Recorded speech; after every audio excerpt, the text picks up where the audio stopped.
Welcome back. Obviously, conversation is going to places that you guys would never have thought this kind of information does exist, because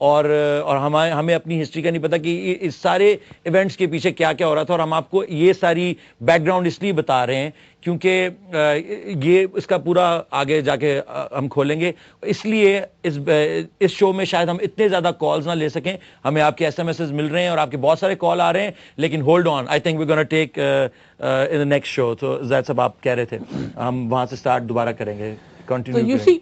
Tipu Sultan کے شہادت کے بعد practically India was captured by the British. حالانکہ دہلی پہ مغلوں کی حکومت remains باقی تھے، اس کی باقیات باقی تھیں، مگر 1757 سے 1857 کے جو 100 سال ہیں اس میں انگریزوں نے پورے ہندوستان میں اس قدر سلاٹر کیا، اس قدر تباہی بربادی مچائی کہ تقریباً 100 سے زائد بغاوتیں برپا ہوئی انگریزوں کے خلاف. اسی درمیان میں سید احمد شہید کی تحریک شروع ہوئی. وہ سید احمد شہید جو ایبٹ آباد کے پاس بالاکوٹ کے مقام پر وہ شہید ہوئے ہیں، ان کی تحریک سکھوں کے خلاف چلی. سکھوں نے طاقت پکڑنا شروع کر دی. جب مسلمان کمزور ہوئے، مغلوں کی حکومت کمزور ہوئی، پورا پنجاب پشاور تک سکھوں کے پاس چلا گیا. ایک طرف سے انگریز بڑھتے چلے آ رہے ہیں، ایک طرف سے مغل سمٹتے چلے جا رہے ہیں. سراج الدولہ ٹیپو سلطان شہید ہو چکے ہیں. آپ کرائسس دیکھیے کہ وہ ملک جہاں مسلمانوں نے 1000 سال حکومت کی، اور ایسی حکومت کی کہ جس میں ٹالرنس تھی، پیار تھا. یعنی اگر اگر مسلمان تلوار کی زور پر ان ساری کمیونٹیز کو مسلمان کرنا شروع کر دیتے تو ہندوستان میں ایک بھی ہندو، سکھ، بدھ مسلمان نہ رہتا. بالکل صحیح بات. تو مسلمانوں نے جو ٹالرنٹ حکومتیں قائم کی، یعنی حتیٰ کہ اورنگزیب عالمگیر جن کو یہ بڑا ہارڈ لائن کہتے ہیں، ایون اورنگزیب عالمگیر جس نے میکسیمم مغل امپائر بنایا تھا، most powerful Mughal empire which was in the early 18th century, اس نے بھی کسی کو تلوار کی زور پر مسلمان نہیں کیا. یہ ٹالرنس تھی ہماری کہ جب مسلمانوں کی حکومت ہوتی ہے تو ٹالرنٹ ہوتے ہیں. اس لیے ہم ذکر کریں گے کہ آئندہ پاکستان موومنٹ کس کا بڑا کردار نظر آئے گا کہ کس طریقے سے جب دوسروں کو حکومتیں ملی تو انہوں نے پھر مسلمانوں کے ساتھ کیا کیا.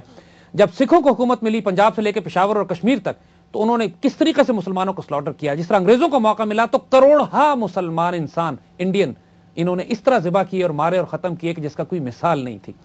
اور ہسٹری میں اس کی کوئی ذکر نہیں ہے، کوئی ذکر اڑا دیا نا بس، یہ تو ہوا ہی نہیں. یہی تو کمال ہے کہ ہسٹری بکس وہ لوگ لکھتے ہیں. ہم ہسٹری بھی پڑھتے ہیں تو کیمبرج اور آکسفورڈ کی لکھی بھی پڑھتے ہیں، اور ہم اس کے بارے میں بھی بات کریں گے کہ وہ کس طرح کنٹرول کرتے ہیں، because they own all the publishing houses اور all the news agencies and they own everything. اور یہ وہ پیریڈ تھا کہ میکالے جو کہ ان کا ایجوکیشن سسٹم بنانے کے لیے 1830 1840 میں انڈیا آیا تھا، اس نے کہا تھا خود آن ریکارڈ کہ صاحب میں پورے انڈیا میں پھرا ہوں اور اس سے زیادہ ایجوکیٹڈ، پڑھے لکھے، باعزت، غیرت مند لوگ مجھے نظر نہیں آئے. اور دا اونلی وے کہ ہم ان لوگوں کو اپنا غلام بنا سکتے ہیں کہ ہم ان کا پرسپشن چینج کر دیں کہ جو چیز انگریزوں کی ہے وہ اچھی ہے، جو مقامی چیز ہے، جو لوکل چیز ہے وہ گندی ہے، جو کہ وہ خراب ہے. اور آج بھی یہ گالی بن گئی ہے کہ جی دیسی مال مت دکھاؤ، یہ خراب ہے، ولایتی مال اچھا ہے، جو کہ پاکستان سے شاید بن کے گیا ہو، وہاں سے ایک بار کوڈ لگ کے واپس آ گیا تو ہم خریدیں گے. دی انٹائر ایجوکیشن سسٹم جو پاکستان میں قائم ہے یہ وہی 1840 50 60 کا پولیس ایکٹ 1860 کا ہے. Judicial system, judiciary, high court, supreme court کے جو لاز ہیں وہ 1860 کے بنے ہوئے ہیں. وہ ہائی کورٹ جو لاہور میں کھلی ہوئی ہے 1860 کی کھلی ہوئی ہے. 1857 تک مسلمانوں کا حال یہ ہو چکا تھا، بلکہ انڈینز کا، یعنی اس میں ہندو بھی شامل تھے اور سکھ بھی شامل تھے، کہ اس انگریزوں کی وجہ سے کہ دے ڈیسائیڈڈ ا ریبیلین. بہانے بہت سارے بنے، وہ کارتوسوں کا مسئلہ بھی ہوتا ہے، وہ ایشو ہے، لیکن اصل ایشو یہ تھا کارتوس واز اے ٹریگر پوائنٹ. اس کی وجہ سے بغاوت بذات خود نہیں شروع ہوئی تھی، وہ 100 سال کا جینوسائیڈ تھا کہ جو ہو رہا تھا. اور اس میں 1851 میں ایک بڑی انٹرسٹنگ سٹوری ہے کہ 1851 میں دہلی میں ایک نظم چھپتی ہے، ایک قصیدہ چھپتا ہے نعمت اللہ شاہ ولی کا. نعمت اللہ شاہ ولی ایک، ان کو اگر ہم سمجھائیں تو ہی واز اے مسلم نوسٹرڈیمس، اچھا، جو 900 سال پہلے انڈیا میں گزرے ہیں اور انہوں نے آنے والے تمام واقعات کے بارے میں پریڈکشنز کی تھیں. اور کئی 100 سال سے یہ قصیدہ مسلمان پڑھتے چلے آ رہے تھے. اور اس میں انہوں نے یہ بتایا تھا کہ انڈیا میں پہلے مغل آئیں گے، مغلوں کے بعد انگریز آئیں گے، اور انگریز تقریباً 100 سال سے کچھ کم وقت حکومت کر کے انگریز چلا جائے گا. انگریز جب جائے گا تو انڈیا کو 2 حصوں میں تقسیم کر کے جائے گا. یعنی اس حد تک انہوں نے اس کی ایگزیکٹ پریڈکشنز کی تھیں، اور آگے آئندہ آنے والے واقعات کی بھی، جن کو ہم آگے ذکر کریں گے.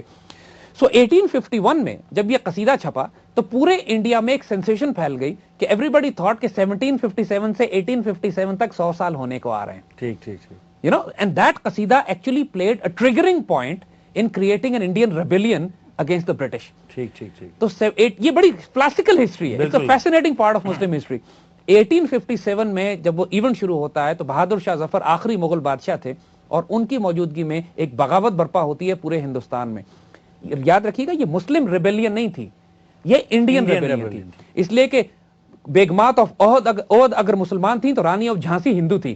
ان سب نے مل کر بادشاہ کو اپنا امیر بنایا, اس کے گرد جمع ہوئے. پورے انڈیا سے جو باغی تھے, جن کو انگریز باغی کہتے ہیں, ہم فریڈم فائٹرز کہتے ہیں, وہ جمع ہوئے دہلی میں. 1857 کا غدر, یہ قدر کہتے ہیں, وار آف انڈیپینڈنس, یہ سب دہلی میں جمع ہوئے. دہلی میں بادشاہ کو انسٹال کیا گیا اور انگریزوں کے خلاف ایک میسو بغاوت شروع کر دی گئی. دیٹ واز دا ٹائم کہ جب انگریز چونکہ تھا مکار, چکر باز تو یہ ہے, اس نے طاقت کے بل پہ تو نہیں قبضہ کرتا. اس نے جو گیم کھیلا وہاں پر کہ مختلف انڈین یونٹس کو ہندوؤں سے یہ بات کی کہ یار تم لوگ تو ہمیشہ سے غلام رہے ہو مسلمانوں کے, اور اب بھی اگر تم مسلمانوں کی مدد کرو گے اور ہمیں نکال دو گے تو تم کو مسلمان پھر غلام بنا لیں گے. تو تم اگر ہمارے ساتھ مل جاؤ, یہی بات سکھوں سے کی انہوں نے, کہ تم اگر ہمارے ساتھ مل جاؤ تو ہم تمہارے لیے وہ حکومتیں اور مراد تم کو دیں گے اور مل کر مسلمان کو ماریں گے. اور ایکچولی یہ ہوا کہ ہندوؤں نے middle of the battle side switch کی, سکھوں نے بھی اور ہندوؤں نے بھی, اور مسلمانوں کے اندر غدار خریدے, وہی جو سراج الدولہ کے ساتھ اور ٹیپو سلطان کے ساتھ کیا تھا, یا جو اب تک کری آ رہے ہیں, جو آج تک. ہم یہ بات اس لیے کریں گے کہ آئندہ اس کا ذکر آئے گا کہ یہ تو ان کا ایک طریقہ ہے, ایک خاص طریقہ, اور وہ ابھی تک اسی کے اوپر. آج بھی ہماری صفوں میں جو غدار ہماری سیاست میں, پالیٹکس میں, میڈیا میں آپ کو نظر آتے ہیں, ماشاءاللہ وہ اسی اسٹریٹجی پہ چل رہے ہیں. اور ان کو اب آئیڈینٹیفائی, ہم اس شو کے تھرو ان لوگوں کو بھی آئیڈینٹیفائی کریں گے انشاءاللہ. تو علی بخش, الہی بخش, جو کہ بادشاہ کا وزیر تھا, اس کو انہوں نے گمراہ کر کے, بہکا کر کے مجبور کر دیا کہ وہ جنرل بخت خان کی بات نہ مان. جنرل بخت خان وہ جنرل ٹیپو سلطان کی طرح کا مجاہد تھا جو ہولڈ کر رہا تھا, holding the Muslim forces, Indian forces کو. بخت خان مایوس ہو کے نکل گیا بیچارہ, اس کو نکال دیا, انگریزوں نے دوبارہ کیپچر کر لیا. اس کے نواب سراج بہادر شاہ ظفر جو مغل بادشاہ تھا, اس کو انہوں نے برما میں ایگزائل کر دیا. آج بھی اس کی قبر رنگون میں ہے, برما میں. انگریز اتنے خوفزدہ سے بہادر شاہ ظفر سے کہ کین یو بلیو کہ 1921 تک بہادر شاہ کی قبر پر پہرا ہوتا تھا کسی کو, انگریز فوجیوں کا, کسی کو جانے کی اجازت نہیں تھی, because everybody was scared کہ جو انڈین نیشنلسٹ ہیں یہ بہادر شاہ کی قبر پہ جا کے دوبارہ میوٹنی نہ شروع کر دیں. بالکل. اور ہوتا یہ تھا کہ بہادر شاہ ظفر جو بیچارہ بڑا مایوس ہو کے رنگون میں مرا, تو کتنا تو بدنصیب ہے اے ظفر کے دفن کے لیے 2 گز زمین بھی نہ ملی کوئے یار میں, وہ جو اس نے شعر کہے ہیں اس زمانے میں, اس کی ایک, and he is the only Mughal emperor جس کی فوٹوگراف بھی ہے. یعنی بہادر شاہ ظفر کی فوٹوگراف اگر آپ گوگل پہ بھی سرچ کریں تو آپ کو مل جائے گی, کیونکہ اس زمانے میں کیمرہ ایجاد ہو گیا تھا. اچھا. تو بہادر شاہ ظفر کو برما ایگزائل کرنے کے بعد انگریزوں نے جو کچھ انڈیا میں کیا وہ اتنا ناقابل بیان اور ناقابل یقین ہے. مسلمانوں کو جس طرح تباہ و برباد کیا, بیکاز بغاوت انہوں نے کہا جی مسلمانوں نے کی, اور ہندو اور سکھ جو ہیں اس میں سے پکچر سے ہی نکل. اب اس انوائرمنٹ کو دیکھیے کہ جب ہزاروں لاکھوں مسلمان جو بچ گئے تھے اس 100 سال کے جینوسائیڈ میں 1757 اور 1857 کے دوران, ان کو 1757 سے 1860 کے درمیان میں ہزاروں مسلمانوں کو انہوں نے زندہ جلایا, مارا, قتل کیا, ان کی زمینوں پہ قبضہ کیا, ان کے ایجوکیشنل انسٹیٹیوشنز بند کر دیے, مسلمانوں کی مسجدیں گھوڑوں کے استبل بنے, مسلمانوں کے مدارس بند ہو گئے, پورے مسلمانوں کو توپوں کے آگے باندھ باندھ کے پھانسیاں دیکھ, ہزاروں پھانسیاں, لاکھوں پھانسیاں پورے ہندوستان میں, پھانسی گھر, پھانسی گھاٹ بنے ہوئے تھے.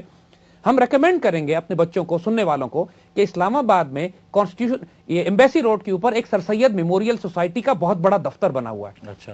اٹس اے ہیوج کمپلیکس, اس کو وزٹ کریں جا کے. اس میں انہوں نے پوری پاکستان کی تاریخ کی, ایکچولی سارے ایونٹ جن کا ہم ذکر کر رہے ہیں ان سارے ایونٹس کو پکٹوریل تصویری طور پر انہوں نے پرزرو کیا ہوا ہے. ٹھیک ہے.